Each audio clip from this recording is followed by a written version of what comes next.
Hello hi welcome to குக்லாஸ் kitchen. இன்றைக்கி நம்ம கிச்சனில் ஒரு சிம்பிளான டிஃபன் ரெசிபி தான் பார்க்க போகிறோம். உங்களுக்கு இது பார்த்ததுமே தெரிஞ்சிருக்கும். ஸோ இதை ஃப்ரைட் சப்பாத்தின்னு சொல்லலாம். இதை நம்ம முன்னெல்லாம் சப்பாத்தியை நல்லா தூள் தூளாக பிச்சு போட்டு அதை மாதிரி செய்வோம். இப்போ எல்லாருமே ரோல் பண்ணிவிட்டு கட் பண்ணிவிட்டு செய்கிறாங்க.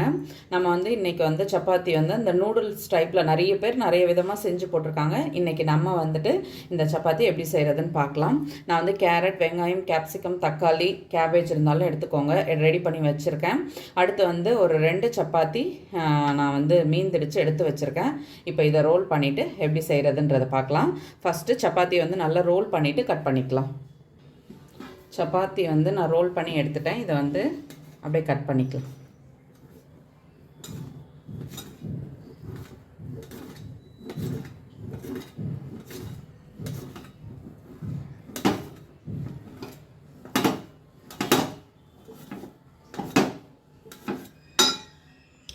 சப்பாத்தியே இப்போ நல்லா கட் பண்ணி எடுத்தாச்சு. இப்போ அடுப்பில் வானல் வச்சுக்கலாம். இப்போது வானல் நல்லா காஞ்சிடுச்சு. 1 ஸ்பூன் அளவு எண்ணெய் சேர்த்துக்கலாம். ஃபஸ்ட்டு எல்லோரும் வெஜிடபிள் தான் போடுவாங்க. நான் இந்த சப்பாத்தியை இந்த ஆயிலில் கொஞ்சம் நல்லா கிறிஸ்பாக அதை ரெடி பண்ணி எடுத்துகிட்டு அதுக்கப்புறம் மற்ற வெஜிடபிள்லாம் ஆட் பண்ண போகிறேன். இப்போ எண்ணெய் நல்லா சூடாகிடுச்சு. நம்ம இந்த சப்பாத்தியை நல்லா கிறிஸ்பாக ரெடி பண்ணி எடுத்துக்கலாம். சாப்பிடும் பொழுது ரொம்ப நல்லாயிருக்கும்.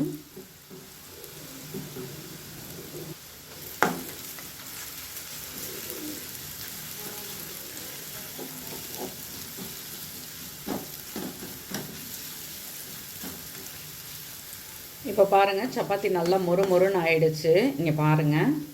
இப்போது சப்பாத்தியை நம்ம பாத்திரத்தில் எடுத்துடலாம். எண்ணெய் திரும்ப சேர்க்க வேண்டாம். ஏன்னா எண்ணெய் ரொம்ப ஜாஸ்தியான மாதிரி ஆகிடும். அதனால் இருக்கிற எண்ணெயிலே செஞ்சுக்கலாம். சப்பாத்தியை பொரிச்சு எடுத்துகிட்டு அதுக்கப்புறம் அந்த பேலன்ஸ் இருக்கிற எண்ணெயில் கட் பண்ணி வச்சுருக்க வெங்காயமும் கேப்சிகமும் ஃபஸ்ட்டு சேர்த்துக்கலாம். ரொம்ப சிம்பிளான ரெசிபி தான், ஆனால் டேஸ்ட் ரொம்ப நல்லாயிருக்கும் சாப்பிட்றதுக்கு. இப்போ இதில் இருக்க வெஜிடபிள் எதுவுமே நம்ம ஃபுல்லாக குக் பண்ண போகிறது கிடையாது. அது கொஞ்சம் அப்படியே க்ரன்ச்சியாக இருக்கிற மாதிரி தான் வைக்க போகிறோம். இப்போ இதில் கொஞ்சமாக நம்ம உப்பு சேர்த்துக்கலாம். இது கூடவே நம்ம கட் பண்ணி வச்சுருக்க கேபேஜ் சேர்த்துக்கலாம்.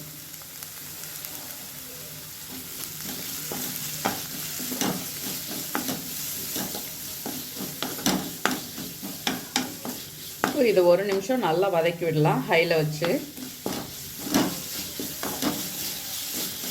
அடுத்து தக்காளி சேர்த்துக்கலாம். இப்போது இதில் காரத்துக்கு ரெட் சில்லி சாஸ் தான் கொஞ்சமாக நான் சேர்க்க போகிறேன்.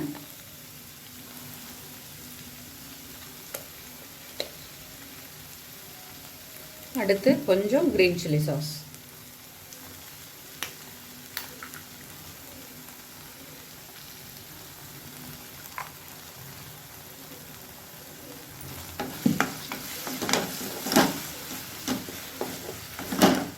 சோயா சாஸ் வேணாலும் சேர்த்துக்கலாம். நான் இன்றைக்கி சேர்க்க வேண்டாம்னு நினைக்கிறேன், அதனால் நான் சேர்க்கலை.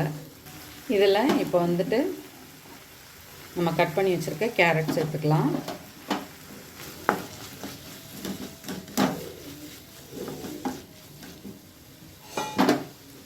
இப்போது நம்ம ஃப்ரை பண்ணி வச்சுருக்க சப்பாத்தி இதில் சேர்த்துக்கலாம். இங்கே பாருங்கள் எவ்வளோ மொறுன்னு சூப்பராக இருக்குன்னு.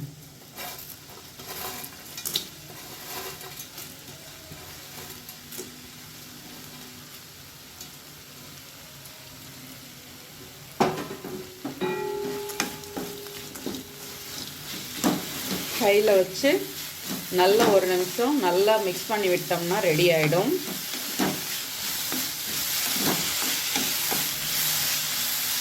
அவ்வளோதான், ரெடி ஆகிடுச்சு. நம்ம பவுலில் மாற்றிக்கலாம். சுட சுட சூப்பராக நம்மளோட ஃப்ரைட் சப்பாத்தின்னு சொல்கிறதா இல்லை சப்பாத்தி நூடுல்ஸ் சொல்கிறதா தெரியல. இதில் இது ஒரு மெத்தட் செய்யலாம். இல்லை நம்ம ரெகுலர் நம்ம மசாலா வச்சு செய்கிறது இன்னொரு மெத்தடும் செய்யலாம். அதுவும் சூப்பராக இருக்கும். அது இன்னொரு நாள் செய்கிறேன். இப்போது இந்த ரெசிபி சூப்பராக ரெடி ஆகிடுச்சு. நீங்களும் ட்ரை பண்ணி பாருங்கள், ரொம்ப சூப்பராக இருக்கும். கண்டிப்பாக உங்கள் குட்டீஸுங்களுக்கு ரொம்ப பிடிக்கும். ஏன்னா இந்த சப்பாத்தி நல்லா க்ரன்ச்சியாக இருக்கும் சாப்பிட்றதுக்கு. லைக் பண்ணி சாப்பிடுவாங்க. ட்ரை பண்ணிவிட்டு கட்டாயமாக சொல்லுங்கள். வீடியோ பிடிச்சா லைக் பண்ணுங்கள். தேங்க்யூ.